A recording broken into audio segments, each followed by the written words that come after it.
Okay, guys, today I'd like to talk a little bit about honoring your desires. Honor, how do you write honor? Your desire, I'm a bit dyslexic, but yeah, forgive me for that. But here, honoring your desires is extremely important because um, if it's a desire with integrity, because let's 5D, 3D. So here's the imagination, and this is the physical plane, you. At the moment you can imagine something, you can already materialize it, right? And the idea of the 3D experience is to shape the ego structure in such a way that you become the fullest, most authentic being. And that can only happen by following up your desires. Because the desire comes from your higher plane, your higher self, beaming at you what it wants to live with you. And I'm not talking about an ego desire, I'm talking about a desire, a heart's desire about how you can become the fullest version. And that can be in the beginning, or that can be in any given moment something, a material object that seems to be for a spiritual evolved person, whatever spiritual evolved means, like more like a greedy thing. But that's also an adjustment, right? Um, what most people, let's start with something first, like, you know, I give a small story about my own life. um, I started off as an engineer, and then after that I did all kind of career jobs that I did not enjoy, and then I became an astrologer for like more than 20 years, and I thought I was doing a spiritual path by going minimalist. I thought these two could not go together, and that was like a burden for me. I was always in financial shortage. I always going back and forth with my finances. It was a hell of a ride. It was not fun, and I thought like, yes, it is part of the spiritual awakening. This is not it. Sorry guys for people that think differently, but um, physical matter is a spiritual exploration. So you can have can grow spiritual through the desire of manifesting physical things like a house or a certain car. It seems paradoxically, but it is not. Physical matter is something that we play with, that we'll be given with in the 3D to enjoy. Period. And if you think differently about it, then I'm pretty sure that if you do not embrace physical matter, I'm pretty sure that you're living a minimalistic life, and that's totally okay because I'm kind of minimalistic in a sense too. I just do a bit of coaching. I don't need much money now, but I enjoy it. I enjoy it when I have the money and do the things that I want. So another thing is, so a desire. Uh, do not let yourself talk out of it, and that's the thing, because the society, your parents, your friends, and whosoever, or the past life circumstances that you had in this lifetime already that prove or showed you something else, or tried to push you in a certain direction, like, that you think you should be doing in order to feel accepted by certain people or your family, or that you think you have to do out of fear because you think, strategically wise, it might be the wisest things, because if you think if you do that, financially you're better off. It's not. If you have a desire, let's say, to live, let's say if you desire to have financial being wealthy, but you enjoy baking cookies, something like that, you can become very wealthy with making cookies. And I mean, the universe can deliver everything to you if you become the vibrational match to it. It doesn't really matter what you do, you have to become the vibrational match to it. So physical matter has a frequency, friendships has a frequency, love life has a frequency. So if you become the frequency of something, it has to manifest. So if you can hold that image in your mind without engaging too much with the thing in the how it should materialize, so you can leave the process of how you materialize something as a desire into the 3D. um, it has to come. But here's also another thing: desire is largely symbolic. So I had a time, I still put it on my wish list, but not so intense as it did before. I wanted to have a Porsche GT3, and I think it cost like 300,000, something like that. So it's like, geez, that's a lot of money for a car, and I thought I can never dream that up. How do I manifest a car of 300k? It's like in my mind, as an engineer, as the background, I should have worked for like I don't know how many decennia to get there. So, so then I thought, okay, but the universe is beaming that to me, and I did my coaching groups, and my friends, even my students said, sure, that's a stupid goal, What does it make sense to have a car like that? What does it serve the world? You can better off. Here's the thing: if you have that desire, don't let yourself talk out of it all kind of rational, stupid things, because there's something underneath it. So it's largely symbolic. So let's say if the Porsche represents for you fun, abundance, some sort of abundance, right? I mean, everything is abundance. Even lack of finances is a form of abundance, because the whole universe is abundance, and empowerment.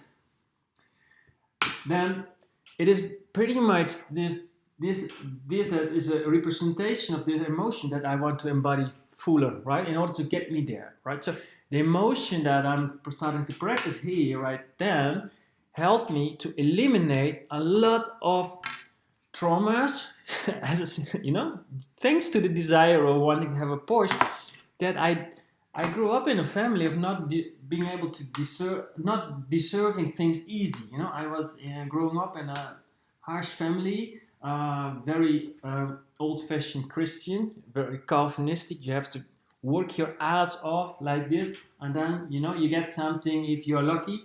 But you should be grateful for having nothing as well, and do not ask too much from the universe, because if you do so, you will be guilt-tripped by or people wish you not to stand up too high, too tall, because people get jealous and floor you at some point. So all these limiting beliefs that I had prevented me from becoming the coach that I wanted, and I played small, so to speak, for being able to fit in a structure that was not my structure, right? Does it make sense? So I was, by that belief, I boxed myself in something that was not my authentic being. And by boxing yourself in something that is not authentic you're not serving the world. You're not serving the world, because the world needs you to be your fullest version, right? So by having had that desire of the Porsche, I break through a lot of resistance about about a lot of stuff, and it can be the case that if you break all that stuff, all these layers about this childhood stuff and friendship stuff and all that stuff, then it can be the case that you don't even need it in that given moment anymore. Paradoxically, it can come much easier, because there's no tension between the wanting and the having already. So because every time you're in the wanting energy, you cannot manifest. So if you want to manifest something fast in your reality, don't want anything, but embody the future desired version already, if it's already there. Like Neville Goddard speaks about this. Live it as the wish is fulfilled already. So you reverse engineer basically yourself, and you just pull yourself from the you see the present as the past, and you step in the future, right? And then you go by day, just eliminating the peeling of the layers that create resistance of who you are. So basically, if you want something to have manifested in your reality, you want to eliminate any wanting, and just ask yourself why you want it. And there's an emotion underneath that, and this is the emotion you're gonna embody, right? And the thoughts, of course. Coming back to the desire, which is largely symbolic. Let's say you want a house and you have never lived in a house, or maybe you know, and it's not for the money. In another level, it's not for the money. It's so often you think I need a shitload of money to get that house. Yes, money is a co-creative component often to have that house, but it is not a house. A house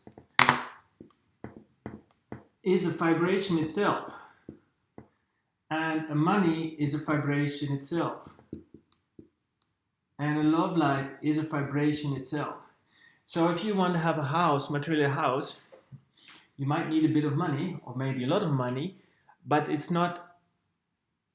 Just make it easier. You can have a shitload of money and not be able to manifest your dream house, because the house, you have to embody the house energy first in yourself, and then you can attract the co-creative components that resonates with your desire. So often we go from money to this. That is a step, but you can also say, okay, I want to have that house directly, and then see how much money is needed by the universe that want me to fall all the things in places, right?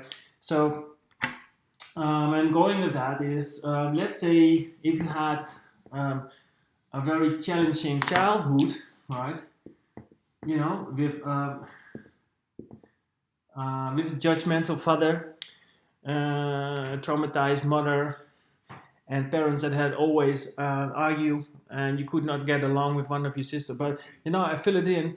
Then your childhood was by you have programmed yourself. House is you know, pain somehow of I cannot be my fullest self within that house energy. It's not safe. I feel sadness there. I feel so.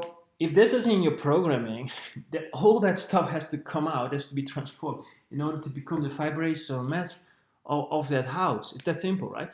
So, in a sense, money plays a part, but it is from relative importance. And that's also with a love life, you know. Let's say if you're a man and you had a mother, you want to have the girlfriend, and you had a mother that was, you know, always in pain, always asking for help, needy and oversensitive, you know, unhealed trauma, and you grow up with that for 18 years or something like that until you went studying, and this is your archetype about the feminine. You cannot expect to date a girlfriend that is completely the opposite, because if this is in your conditioning and this is what you associate with love, this is what you're going to see somehow to a certain level in in your future partner. It's not so much that you manifest the wrong partner. It's perfect partner, even if you manifest the partner. I mean, it seems, and it brings up all that stuff. It's a perfect partner, because whatever you're manifesting, it is perfect. So let's say you're dating a woman and you feel all the time triggers and so on. This is actually perfect. What you want to clean out your trauma, whatever, and the triggers. So that was a perfect relationship, even if it was a challenging one, right? Where I'm going with that is, do not give up wanting to have that perfect relationship and how you see it. So you use the circumstances that prove that not it yet as co-creative component to help you to transform that to get there, right? It's not rocket science, right? I mean, we live in a world of duality and positive and negative. So you need negative stuff in order to grow positively. And you don't have to experience that negativity if you can see it and transform it. And that's the beauty of positive negativity. You can see it, you can transform it within yourself without, you know, being reactive to the life circumstance, but it transforms it within. And then the positive will show up. That's the beauty of life. Positive is always a bit stronger than negative. That's how reality is designed. Going that, so stick to your desires. Hold on to that. And do not stick to that with consistency and persistency. Why it's so important to hold that image about your future desired version if you want to. I mean, maybe you're already happy. Maybe you have the dream life already. It's perfect, right? But hold that image over a period of time, and what happens? The contrast comes up. All the stuff comes up. What needs to be acknowledged and released, and this is where people got, they lose it because contrast. So what happens if you do not understand? Also with therapists, this is also very interesting for therapists. If you start desiring something, what happens? This is you, and this is the boat, right? The boat example. I did that already. So when you're leveling up in your frequency, what happens? The darker, less favorite energy of sadness and all that stuff comes up through life circumstance. For example, you start dating with a girl, and all these traumas of your mom comes up. You think it's not worth it. Shit, this is I prefer to be alone now, looking all that stuff. But your higher self beaming at you, yeah, please, I want you to manifest that partner because, we can clean up all that stuff. What happens?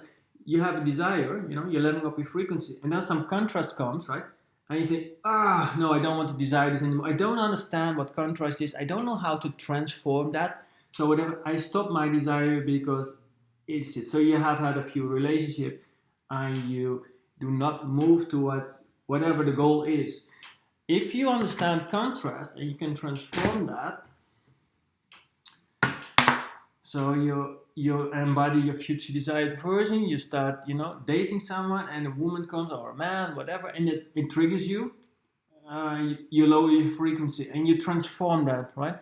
What happens? You learn something and then you go up, and then you get another trigger, and then you transform something, and then but you keep growing only if you hold that image of your future desired version strong enough over a long period of time. Otherwise, if you're not consistent and persistent enough, it will not materialize if there's a thing underneath that ego doesn't want to reveal. But if the desire is strong enough, the truth, the limiting feelings, the limiting emotions must be revealed. And I'm hammering it so much to everybody because the ego has so many tricks. I will talk about it another time, to let you believe it up that it is better not to live your desires.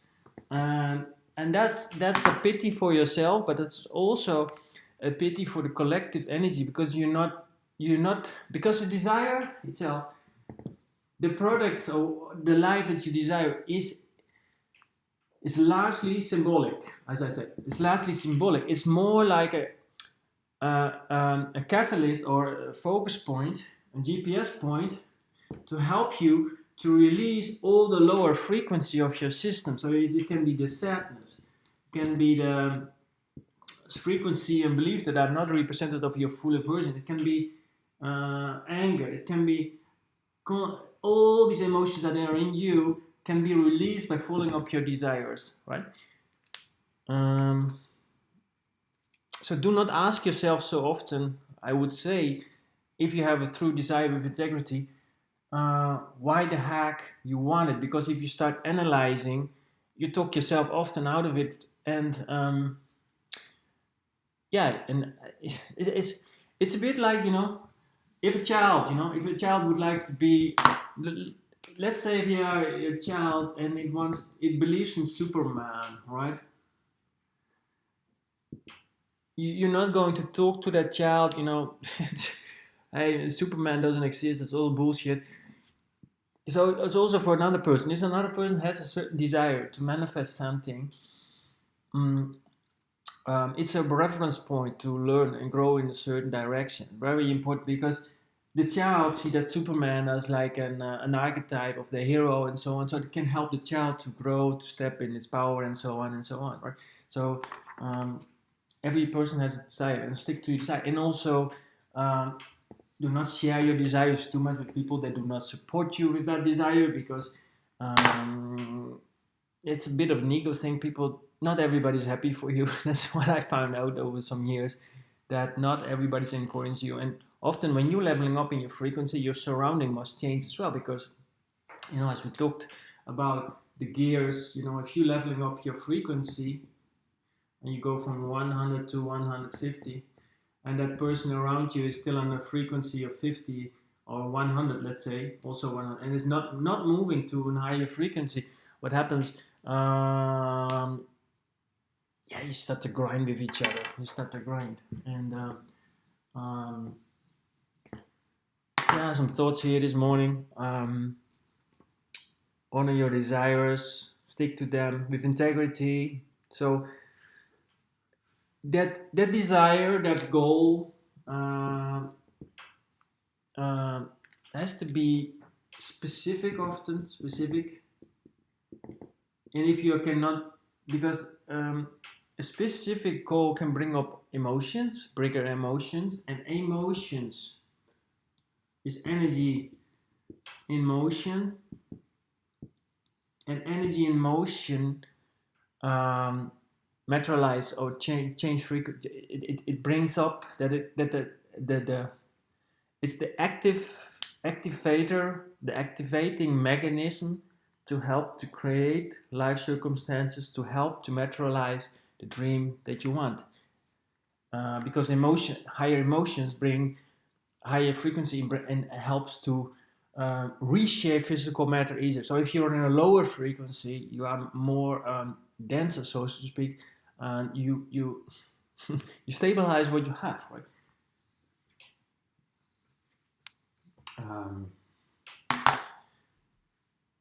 So don't be afraid to step in your desire, because if you step into your desire in your future, and bring your future desired version to the present, the stuff comes up, and that's the work. That's the work, the transformational work. You have to change your ego structure. If you do not change your ego structure, your frequency will not change, and your personality will not change, and you don't create another reality. So this is not like some sort of a philosophy. It's hardcore science. And if you believe that it doesn't work like this, then you have another belief, and then you will see, but it's still in that belief structure. You always believe something. So if you do not believe that this works like this, you create another unfolding, probably with more struggle and more effort, because you hold that belief. So it's still a valid exploration of life, but the deeper you understand the universal laws and how they exactly work, and what is the task of your higher self and the task of your physical self, physical mind, and how you have been programmed, conscious and unconscious programmed, the more in harmony everything starts to work, and the more synchronicities will fall into places on your life, the less disappointments you have, and so on. So, and the more the smoother it will be the ride in your in this lifetime. So there's less friction in your lifetime with other people. There's less friction in your body, so you stay in harmony with your body. Your body ages much longer as well. So here's just a few things I wanted to share. I'm going to a party, so I have to go. And I wish everybody a beautiful day. Ciao.